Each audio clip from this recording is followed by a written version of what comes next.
સ્વાધ્યાયનો 6.12 question છે. એમાં કહ્યું છે ધન ઝેડ દિશામાં ચુંબકીય ક્ષેત્ર ધરાવતા વિસ્તારમાં 12 સેન્ટીમીટરની બાજુવાળો એક ચોરસ ગાળો છે.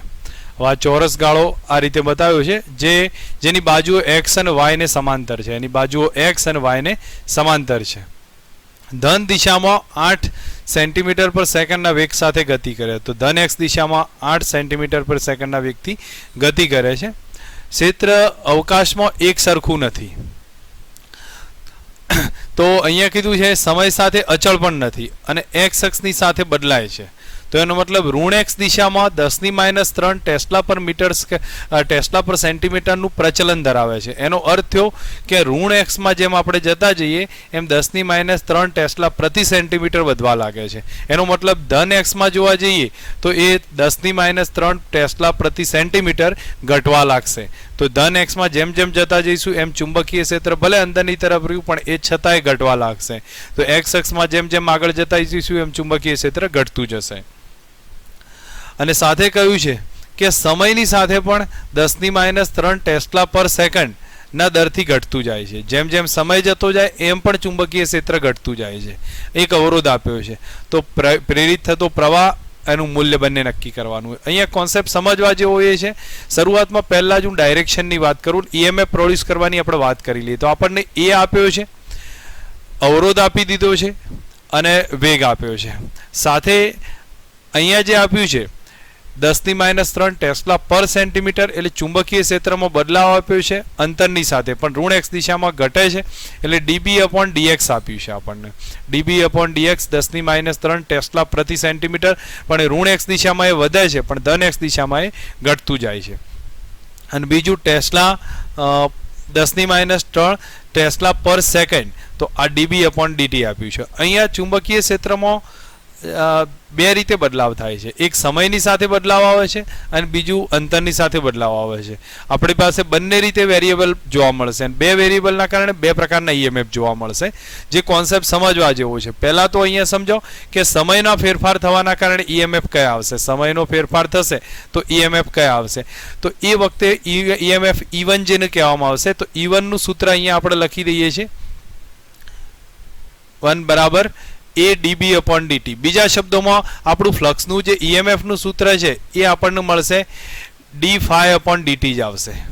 હવે φ ના બદલે b × a લખવાના છે તો d/dt, φ ના બદલે હું b × a લખી દઉં છું. બરાબર, જ્યાં જરૂર પડે એ પ્રમાણે ચેન્જીસ કરતા જઈશું. હવે a નું બહાર કાઢી નાખ્યો તો dB/dt રહેશે. તો આ પહેલું ઈએમએફ આવ્યું જેમાં આપણે શેમાં ચેન્જીસ થાય છે, ચુંબકીય ક્ષેત્રમાં સમયની સાથે ચેન્જીસ આવે છે એની વાત કરી છે. બીજું ઈએમએફ અંતર સાથે બતાવ્યું છે. તો એ વખતે ઈએમએફનું સૂત્ર અહીંયા લખી દઉં છું અને પછી સમજાવું છું કે E2 નું જે ઇક્વેશન આવશે એ આપણને લખીશું જે A નું જ ઇક્વેશન છે, a dB/dt, પણ બંને બાજુ dx વડે ગુણી કાઢીએ. તો dx વડે ગુણીશું તો એક તરફ અહીંયા dx/dt લઈએ અને બીજી બાજુ dB/dx લઈશું. તો આપણી પાસે અહીંયા dB/dx થશે અને અહીંયા dx/dt થઈ જાય. હા, તો આ રિલેશન છે એમાં આપણે ચેક કરીએ તો a થશે, આ dx/dt એટલે v થઈ જાય અને અહીંયા થશે dB/dt થશે. તો આ પણ ઈએમએફ આવશે. આ ઈએમએફ E2 હશે. આને આપણે E2 કહેવામાં આવશે, જે હું અહીંયા લખી દઉં છું E2 ઈએમએફ છે. હવે ટોટલ ઈએમએફ બેના સરવાળા જેટલું થાય, બેના સરવાળા જેટલું જોવા મળશે.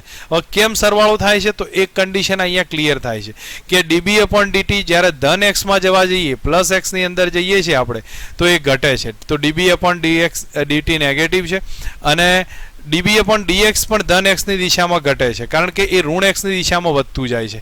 આ સમયની સાથે ઘટે છે, બંને ઘટતા જાય છે. તો આપણને ટોટલ ઈએમએફ બેનો સરવાળા જેટલું થશે અને પછી પ્રવાહ જો ફાઇન્ડ કરવામાં આવે તો કુલ ઈએમએફ ભાગ્યા અવરોધના આધારે ફાઇન્ડ કરી શકીએ છીએ.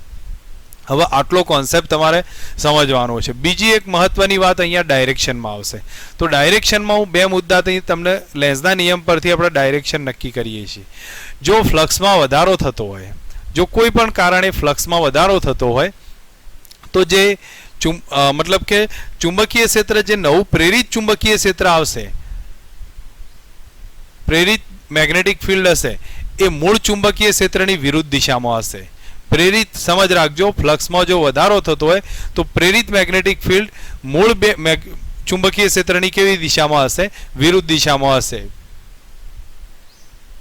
વિરુદ્ધ દિશામાં હોય. જો ફ્લક્સની અંદર ઘટાડો થતો હોય તો પ્રેરિત જે મેગ્નેટિક ફિલ્ડ તૈયાર થયું હશે એ અને જે ઓરિજિનલ ચુંબકીય ક્ષેત્ર એ બંને સમાન દિશામાં હોય.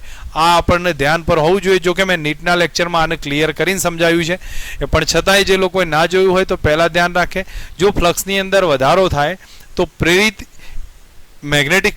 EMF મળશે ને એના કારણે આપણે મેગ્નેટિક ફિલ્ડ જો મળતું હોય તો એ જે છે એ મૂળ ચુંબકીય ક્ષેત્રની દિશામાં આવે.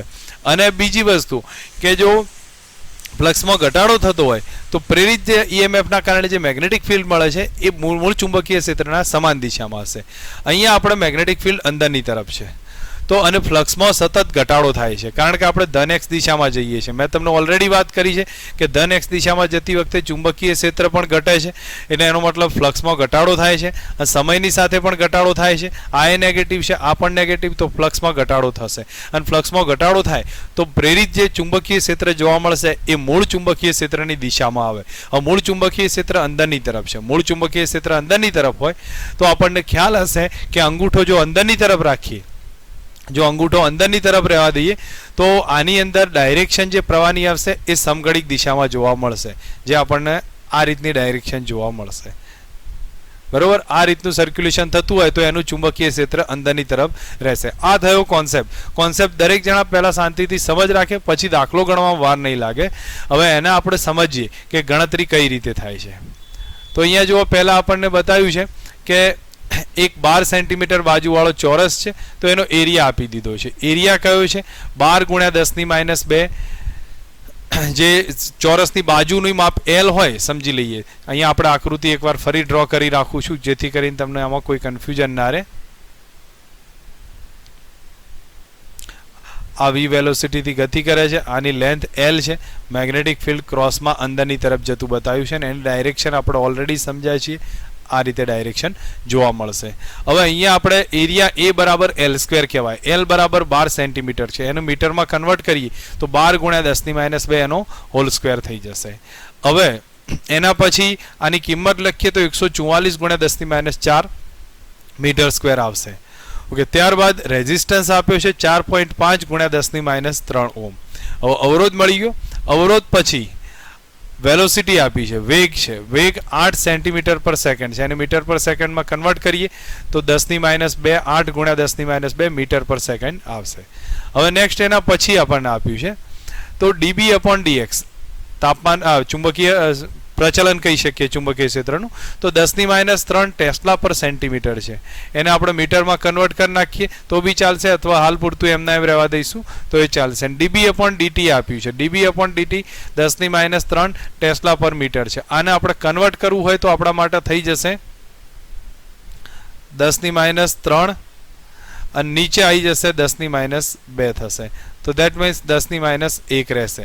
તો આ એક આપણને રિઝલ્ટ મૂક્યું છે, બાકી એવી કોઈ વધારે જરૂર નથી. હવે અહીંયા આપણને એક વસ્તુ સમજ રાખી છે કે ચુંબકીય ક્ષેત્રમાં બે રીતે બદલાવ આવ્યો, ફ્લક્સમાં બે રીતે બદલાવ છે. અને આપણી ગતિ ધન એક્સ દિશામાં જાય છે, ઋણ એક્સ દિશામાં આ બંને વધે છે અને ધન એક્સ દિશામાં આ બંને ઘટે છે, એટલે ફ્લક્સમાં ઘટાડો થાય છે. ચુંબકીય ક્ષેત્રમાં સમયની સાથે કેટલો ફેરફાર આવે તો આપણે લખ્યું હતું સૂત્ર A dB/dt. તો ફ્લક્સમાં જે ફેરફારનો દર જેને EMF કહીશું તો A dB/dt મળશે. અહીં આપણે કિંમત મૂકીએ તો A ની કિંમત 144 × 10⁻⁴ છે અને dB/dt જે છે એ અહીંયા 10⁻³ થશે. તો 10⁻³ લખી દીધું છે. હવે જ્યારે આની વેલ્યુ ફાઇન્ડ કરવામાં આવે તો dB/dt ના આધારે ટોટલ વેલ્યુ જ્યારે ચેક કરીશું તો એ થશે 1.44 × 10⁻5 વેબર પર સેકન્ડ. આ જ આપણા માટે પહેલો EMF આવશે. તો પહેલો EMF 1.44 × 10⁻5 વોલ્ટ મળશે.